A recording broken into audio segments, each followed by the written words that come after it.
मेरे सामाजिक परिवार के सभी सदस्यों को राम राम। पश्चिम बंगाल में आज शाम 5 बजे प्रचार समाप्त हो जाएगा दूसरे चरण के लिए। यानी अब जो प्रचार है वो लोग सोशल मीडिया पर करेंगे, डोर टू डोर करेंगे, अलग अलग तरीके से करेंगे, चुपचाप वाला प्रचार करेंगे। लेकिन सार्वजनिक तौर पर रैली, सभा, लाउड स्पीकर, वो जो सब होता है वो बंद हो जाएगा। अब हालांकि कई बार ये भी होता है कि क्या आज के समय में जैसे जैसे प्रचार कर लिया जाता है, अब पता नहीं, देखिए इन 2 दिनों में मोदी जी कहाँ कहाँ रहते हैं और वोटिंग के दिन यानी परसों कहाँ रहते हैं, तो विपक्ष तो ये भी कहता है कि उसका भी वो उपयोग कर लेते हैं। अच्छा, नियम कानून तो कोई है नहीं कि जिस दिन किसी राज्य में प्रचार होगा या विधानसभा चुनाव होंगे तो प्रधानमंत्री कहीं नहीं जा सकते, तो वो देखिए क्या क्या करते हैं। लेकिन अभी सब कुछ से पहले एक ज़रूरी चित्र, और ये जो है ना, ये चित्र बहुत ज़रूरी है। ये प्रधानमंत्री नरेंद्र मोदी का चित्र है। अब चूंकि ये चुनाव ऐसा दिख रहा है कि इस चुनाव में कोई कसर नहीं छोड़ने को तैयार है। ये माँ काली की शरण में नरेंद्र मोदी हैं, और जिसको कहते हैं ना कि नरेंद्र मोदी जो मतलब एक बार बार उनके ऊपर ये आरोप लगाने की कोशिश होती है कि एक गुजराती जो चलो काशी चला गया तो उत्तर भारत का नेता हो गया, लेकिन बंगाल में वो नहीं, विशेष करके क्या कहते हैं, बंगाली संस्कृति। अब पता नहीं ये कौन समझाता है भाई, हमारे यहाँ तो देवी और देवता इनमें कोई भेद है नहीं, अलग अलग लोग पूजा करते हैं, सब करते हैं। और मैं तो प्रयागराज से आता हूँ, इलाहाबाद, जहाँ पर बंगालियों के पूरे मोहल्ले हैं, बाकायदा वहाँ तो मतलब दुर्गा पूजा कोई दशहरे से कम नहीं होता, और दशहरे में 10 दिन तक चौकियाँ निकलती हैं, रामलीला होती है और दुर्गा पूजा भी चल रहा होता है। सब मतलब पता नहीं कौन लोग हैं जो कहते हैं नहीं नहीं अलग है। ये दरअसल राजनीतिक दलों ने अलग अलग राज्यों को अलग तरीके से चिन्हित करके वो शायद कोशिश की होगी कि दूसरा कोई ना आए। वामपंथियों ने एक प्रयास किया उसको करके, लेकिन अब वो टूटता सा दिख रहा है।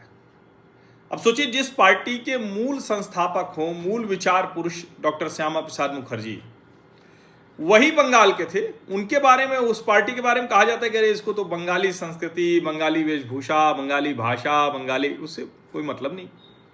अब मैं देख रहा हूं कहां तक ये गया है, जरा सोचिए। प्रधानमंत्री नरेंद्र मोदी ने कालीबाड़ी में पूजा की तो आया कि PM offers at Kolkata Kalibari known for non veg prasad. क्या स्थिति आ गई है, मतलब ये बताने करने की जरूरत पड़ रही है। आपको याद होगा, फिश लेकर, मछली लेकर भारतीय जनता पार्टी के प्रत्याशी वो प्रचार कर रहे थे, दोनों हाथ में बड़ी बड़ी मछलियां पकड़कर। और मछली वहाँ की संस्कृति है, वहाँ की, मिथिला की, बिहार में मिथिला, ये सब है। हम अपने एक मित्र के यहाँ गोरखपुर गए थे बहुत वर्ष पहले, मेरे ख्याल से शायद 95-96 में, और उनके यहाँ मान लीजिए वो मांसाहार की व्यवस्था तो थी ही। एक जगह गए तो जल्दी से जाके मछली मार लाओ, यानी ताजी ताजी मछली मिल जाए। हम लोग तो शुद्ध शाकाहारी ब्राह्मण, मतलब बंगाल का ब्राह्मण, मैथिल ब्राह्मण, यहाँ तक कि गोरखपुर का भी ब्राह्मण, वो अलग है, लेकिन हम तो शुद्ध शाकाहारी ब्राह्मण हैं। हमारे यहाँ तो अंडा भी नहीं खाते। हम लोग मूल रूप से गोरखपुर से आए और गोरखपुर में खाते हैं, लेकिन हम लोग प्रतापगढ़ में नहीं खाते। तो सरयू पारिन ब्राह्मण वैसे भी कम खाते हैं, ठीक है, कुछ लोग खाते होंगे, लेकिन ये भी विषय बना। भारतीय जनता पार्टी ने उस चुनौती को भी स्वीकार किया। मैं सिर्फ समझा रहा हूं कि चुनाव कैसे चल रहा है। अब हमला यहां तक हुआ कि मनोज तिवारी, अनुराग ठाकुर सब मछली खाते दिखे, सब माछ भात तो ऐसे डाल रहे हैं जैसे कि वो मतलब ज़रूरी, वो शायद वहाँ के लोगों को। और मैं जब भी इधर जाना हुआ तो कलकत्ता मैंने देखा कि सुबह सुबह आपको हर गली मोहल्ले पे, चौराहे पे, किनारे, कॉर्नर पे मछली की दुकान मिल जाएगी। लोग अपना कटवा के अपने हिसाब से लेके और छांट के अपनी पसंद के लेके जाते हैं। अब ये मोदी को, भाजपा को बहुत अच्छे से पता है, वहाँ के प्रत्याशियों को भी पता है, तो अब वो काम वो लोग कर रहे हैं। अब कल प्रधानमंत्री नरेंद्र मोदी ने एक और काम किया। उन्होंने कल आज़ादी के नारे लगाए। तो पहले जब मैंने सुना तो मुझे लगा ये आज़ादी, ये तो जेएनयू वाले आज़ादी के नारे हैं क्या, मतलब वो जो चलता है ना, जो ढपली पीट पीट कर, वो संघवाद से आज़ादी, मनुवाद से आज़ादी, ब्राह्मणवाद से आज़ादी। अच्छा, ब्राह्मणवाद से आज़ादी कहने वाले उसमें बड़ी संख्या में ब्राह्मण होते हैं। पता नहीं वो ब्राह्मणवाद से आज़ादी कह के अपना रेलिवेंस तो बनाए रखते हैं पंडित जी लोग, कम्युनिस्ट पंडित जी लोग, और उसमें जो दूसरे लोग हैं उनका हक मारते रहते हैं। इसीलिए वामपंथियों के पोलित ब्यूरो में दलित वगैरह मतलब नहीं, उनका जो हिस्सा होना चाहिए था, सहभागिता नहीं हो पाई। तो पंडित जी लोग अपना ब्राह्मणवाद से आज़ादी कह के कब्जा किए हुए हैं। तो लीजिए, ब्राह्मण हैं वो, कहेंगे ब्राह्मणवाद से आज़ादी, ब्राह्मण से आज़ादी, मनुवाद से आज़ादी, पता नहीं। लेकिन ये वो वाला नारा नहीं था। जब मैंने फिर से सुना, पहली बार मैंने सुना तो मुझे भी वही लगा कि अरे ये प्रधानमंत्री नरेंद्र मोदी जेएनयू स्टाइल में क्यों जो है नारे लगा रहे हैं। तो फिर मैंने ध्यान से उसको दोबारा सुना। वो दरअसल नेताजी सुभाष चंद्र बोस ने अंग्रेजों से स्वतंत्रता का आंदोलन जो था उसमें जो कहा था, तुम मुझे खून दो मैं तुम्हें आज़ादी दूंगा, ये वो वाली आज़ादी थी। और इसीलिए चूंकि ममता बनर्जी का जो राज है उसको महाजंगल राज कह रहे हैं भारतीय जनता पार्टी के लोग, मोदी जी और वो सब, तो वो कह रहे हैं कि तुम मुझे वोट दो मैं तुम्हें तृणमूल कांग्रेस से आज़ादी दूंगा, तृणमूल कांग्रेस के महाजंगल राज से आज़ादी दूंगा, तृणमूल कांग्रेस के डर से आज़ादी दूंगा, तृणमूल कांग्रेस के भ्रष्टाचार से आज़ादी दूंगा, जो यातना झेलनी पड़ रही हमारी बेटियों को उससे आज़ादी दूंगा, बेरोजगारी से आज़ादी दूंगा, घुसपैठियों से आज़ादी दूंगा और दंगाइयों से आज़ादी दूंगा। ये सब उन्होंने वो गांव के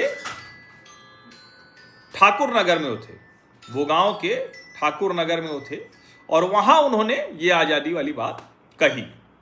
अब जाहिर है जब ये सब हम सुनते हैं तो इसका मतलब क्या हुआ, तो मुझे लगता है कि बहुत ही well curated, well crafted campaign चली।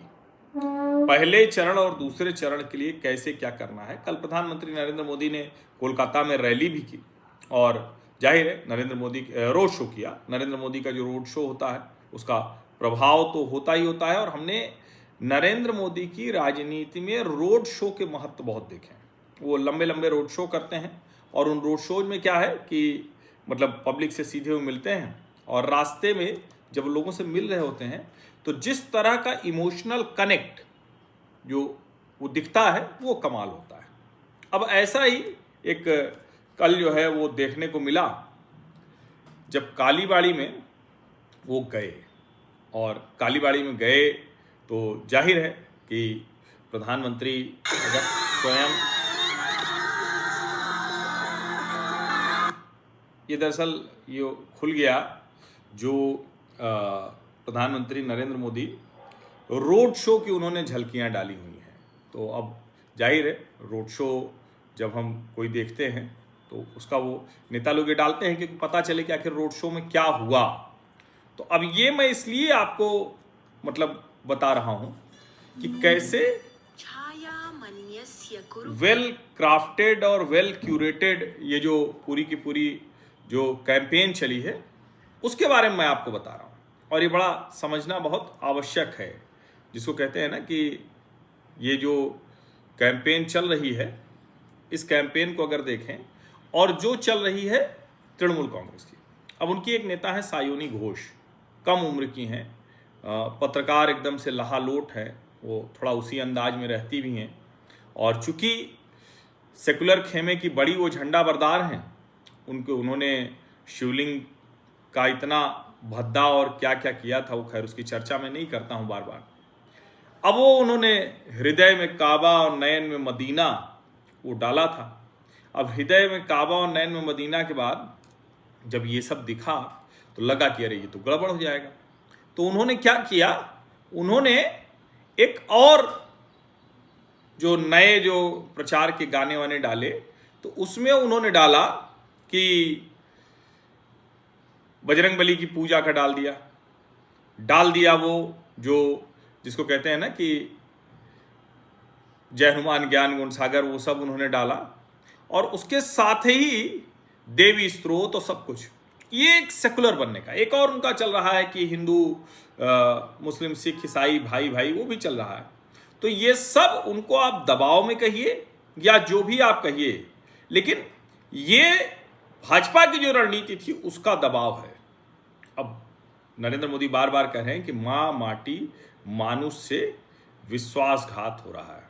अब माँ माटी मानुष से अगर विश्वासघात हो रहा है तो जाहिर है कि उस विश्वासघात का परिणाम क्या होगा।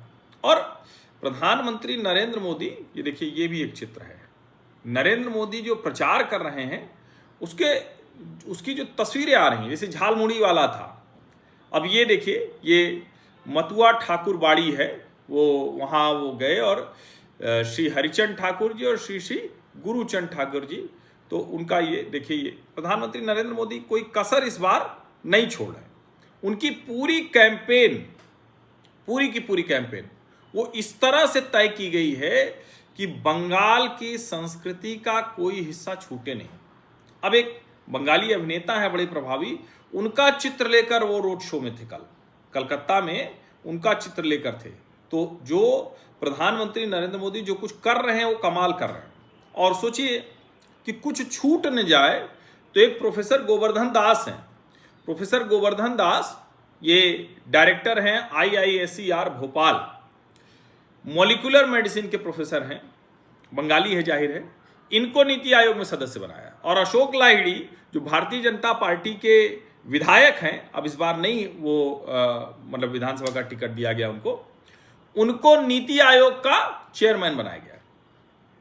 अब इसको अगर आप देखें तो बड़ा सोच कर बहुत अच्छे से, और जब वो कहते हैं ना कि बेरोजगारी से आज़ादी देंगे, तो वो बताते हैं कि कैसे फैक्ट्रियां बंद हुई, कैसे पलायन हुआ।